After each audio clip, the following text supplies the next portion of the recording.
ফের কেন্দ্রীয় প্রকল্পের টাকা বন্ধ, জাতীয় স্বাস্থ্য মিশনের টাকা ফের বন্ধ। কেন্দ্রের দেওয়া শর্ত পূরণের পরও টাকা অমিল। প্রায় ৩০০ কোটি টাকা দেওয়ার কথা কেন্দ্রের।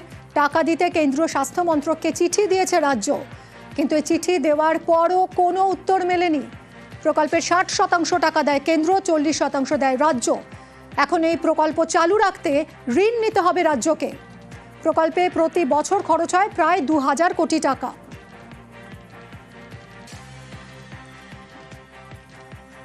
ফের কেন্দ্রীয় প্রকল্পের টাকা বন্ধ, জাতীয় স্বাস্থ্য মিশনের টাকা ফের বন্ধ। কেন্দ্রের দেওয়া শর্ত পূরণের পরও টাকা অমিল।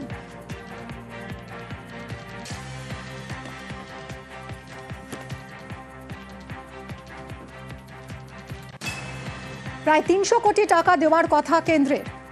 টাকা দিতে কেন্দ্রীয় স্বাস্থ্য মন্ত্রককে চিঠি দিয়েছে রাজ্য, কিন্তু চিঠি দেওয়ার পরও কোনো উত্তর মেলেনি। কথা বলবো সোমরাজ আমাদের প্রতিনিধির সঙ্গে। সোমরাজ, যাবতীয় শর্ত পূরণ করেছে রাজ্য, তা সত্ত্বেও টাকা অমিল। এমনকি রাজ্যের চিঠির কোনো উত্তর দিচ্ছে না কেন্দ্র। কেন এরকম আচরণ কেন্দ্রীয় সরকারের এবং বারবারই একই ঘটনা ঘটছে রাজ্যের সঙ্গে?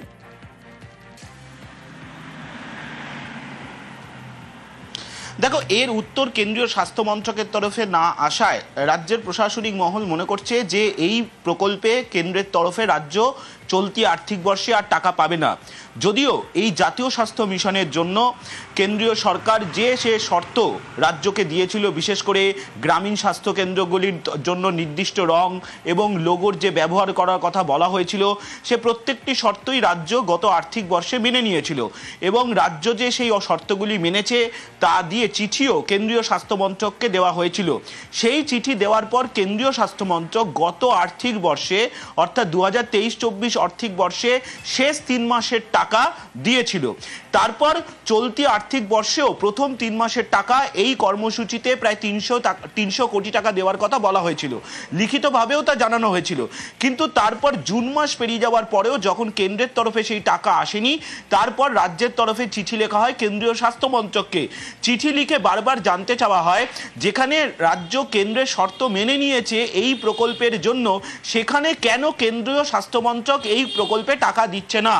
যদিও সেই চিঠি দেওয়ার পরে কেন্দ্রীয় স্বাস্থ্য মন্ত্রকের তরফে এখনো পর্যন্ত কোনো উত্তর আসেনি। জাতীয় যে স্বাস্থ্য মিশন অর্থাৎ NHM এই কর্মসূচির অধীনে জয়প্রকাশ মজুমদারের সঙ্গে। জয়প্রকাশ বাবু, আবারও কেন্দ্রীয় প্রকল্পের টাকা বন্ধ। এবার তো যাবতীয় শর্ত পূরণ করেছিল রাজ্য, চিঠিও দিয়েছে কেন্দ্রীয় স্বাস্থ্য মিশনকে, কিন্তু তার সত্ত্বেও তার কোনো উত্তর নেই। কেন্দ্রীয় স্বাস্থ্য মন্ত্রককে চিঠির কোনো উত্তর আসেনি এখনো পর্যন্ত। কি বলবেন? দেখুন, শর্তের কথা উঠলে আমরা জানি প্রথম আর সব থেকে প্রধান শর্ত হচ্ছে কেন্দ্র রাজ্যগুলিকে ওয়েলফেয়ারের জন্য টাকা দেবে, সংবিধান সম্মত শর্ত। আর এখানে বিজেপি সরকার নানা রকম অন্যান্য শর্ত চাপিয়ে প্রত্যেকটা ক্ষেত্রে পশ্চিমবঙ্গকে বঞ্চনা করার রাস্তা তৈরি করছে। আর এই স্বাস্থ্য ক্ষেত্রে সেই সব অতিরিক্ত শর্ত মানা সত্ত্বেও তারা টাকা দিচ্ছে না বা দেবে না। এটা হচ্ছে গাজোয়ারি। এর আগে পশ্চিমবঙ্গের মানুষকে এরা ভাতে মারতে চেয়েছে, পেটে ভাত দেবো না, ছাদে মারতে চেয়েছে, মানে মাথায় ছাদ দেবো না, আবাস যোজনা। সর্বক্ষেত্রে পশ্চিমবঙ্গকে বঞ্চনা করছে কেন্দ্রীয় সরকার, যেটা সংবিধান বিরোধী। এবং আজকের দিনে টাকা দেব না, পশ্চিমবঙ্গের মানুষকে অপমান করব, বাংলা ভাষাকে অপমান করব। পশ্চিমবঙ্গ যেন ভারতবর্ষের একটা অঙ্গরাজ্য হয়েও তাকে শেষ করে দেওয়ার পরিকল্পনা করেছে কেন্দ্রীয় বিজেপি। তার ঘোরতর নিন্দা করছি আমরা। অনেক ধন্যবাদ আপনাকে। আমরা কথা বললাম তৃণমূল নেতা জয়প্রকাশ মজুমদারের সঙ্গে। দেবজিৎ সরকার বিজেপি নেতা আমার সঙ্গে রয়েছেন এই মুহূর্তে। দেবজিৎ বাবু, সব শর্ত পূরণ করেছে রাজ্য এবার, তা সত্ত্বেও যেভাবে টাকা আটকে দেওয়া হলো এই প্রকল্পের, জাতীয় স্বাস্থ্য মিশনের টাকা আবারও বন্ধ করে দেওয়া হলো এবং রাজ্য সরকার চিঠিও দিয়েছে কেন্দ্রীয় স্বাস্থ্য মন্ত্রককে, তারও কোনো উত্তর আসেনি। বারবার কেন্দ্রের এই আচরণ কেন? এবং তৃণমূলের সঙ্গে আমরা কথা বলছিলাম, জয়প্রকাশ মজুমদার তিনি বলছিলেন যে এটা গাজোয়ারি। তৃণমূল কংগ্রেস স্বাস্থ্যই সম্পদ এই জিনিসটা বুঝে গেছে। অর্থাৎ পশ্চিমবঙ্গবাসীর স্বাস্থ্য পশ্চিমবঙ্গবাসীর সম্পদ নয়।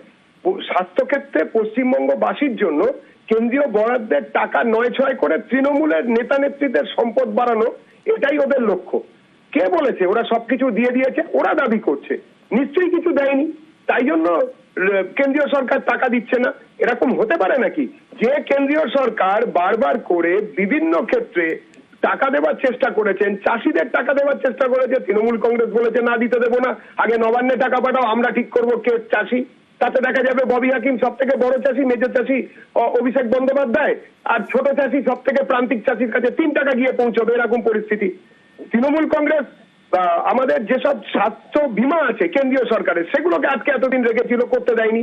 বিভিন্ন ক্ষেত্রে কেন্দ্রীয় সরকারের সমস্ত যোজনাকে ওরা আজকে রেখেছে, মানুষের কাছে পৌঁছতে দিচ্ছে না। এর উত্তর আগে ওরা দিক। মিথ্যে কথা, প্রবঞ্চনা করা এবং সব থেকে বড় কথা পশ্চিমবঙ্গবাসীর সর্বনাশ করা, এই সরকারটাকে বিসর্জন দিতেই হবে, তা না হলে পশ্চিমবঙ্গের উন্নয়ন নেই। অনেক ধন্যবাদ আপনাকে।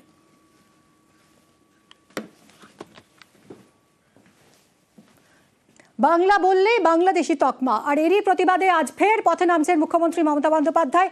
বোলপুরের পর আজ ঝাড়গ্রামে প্রতিবাদ মিছিল মুখ্যমন্ত্রীর। ঝাড়গ্রামের একলব্য মোড় থেকে মিছিল শুরু হবে। ইতিমধ্যেই মেদিনীপুর থেকে বেরিয়ে গিয়েছেন মুখ্যমন্ত্রী। ঝাড়গ্রামে আজ তার কর্মসূচি রয়েছে। কথা বলবো, আবির রয়েছে আমার সঙ্গে।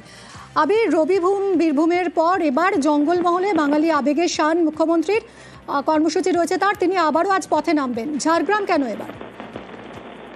প্রথমত হচ্ছে যে ঝাড়গ্রাম রাজনৈতিক দিক থেকে খুব গুরুত্বপূর্ণ, তার কারণ হচ্ছে যে জঙ্গলমহলের এই জেলাতে তৃণমূল কংগ্রেসের ফল অত্যন্ত ভালো। দ্বিতীয়ত হচ্ছে এখানেও প্রচুর প্রান্তিক মানুষ বসবাস করেন এবং আদিবাসীদেরও বিভিন্ন আন্দোলনের সাথে এই জায়গার নাম জড়িত রয়েছে। এবং দেখতে পাওয়া গিয়েছে যে এখান থেকেও প্রচুর মানুষ রয়েছেন যাদেরকেও কাজের জন্য ভিন রাজ্যে গিয়ে থাকতে হয়। গতকালই কেশপুরের মাটি থেকে তিনি উল্লেখ করেছিলেন যারা পরিযায়ী শ্রমিকরা রয়েছেন তারা কাজের জন্য তারা ফেরত আসুন এই রাজ্যে, কারণ ভিন রাজ্যে গিয়ে তাদেরকে যেভাবে অত্যাচারের শিকার হতে হচ্ছে তাতে তারা এই রাজ্যে এসে তারা কাজ করতে পারবেন এবং তাদের সেই কাজের ব্যবস্থা করে দেওয়া হবে।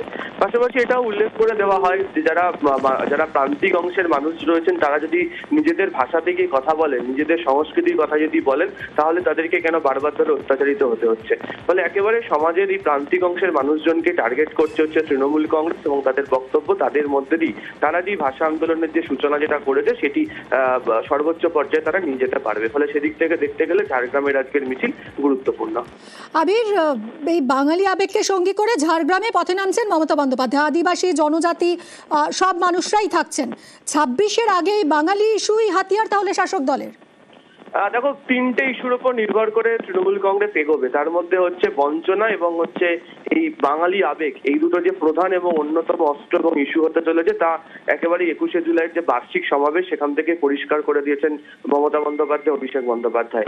এবং গত কয়েকদিন ধরে যদি দেখতে পাওয়া যায় যে বিভিন্ন রাজনৈতিক কর্মসূচি, তাদের যে বিভিন্ন সভা, তার সমস্ত কিছুতে এই প্রসঙ্গের কথা বারবার ধরে উল্লেখিত হয়েছে। ফলে এই যে কলকাতা, তারপরে বোলপুর, তারপরে ঝাড়গ্রামের পরে আরো একাধিক জায়গাতে মিছিল করার কথা রয়েছে বা বিভিন্ন কর্মসূচি নিয়ে তারা এগোচ্ছেন, তাতে তারা হচ্ছে এই রাজ্যের মানুষের আবেগ এবং সংস্কৃতি এই দুটোকে তারা মূল হাতিয়ার করতে চান এবং সেই কারণেই বারবার এই ধরনের মিছিলের আয়োজন। ধন্যবাদ আবির।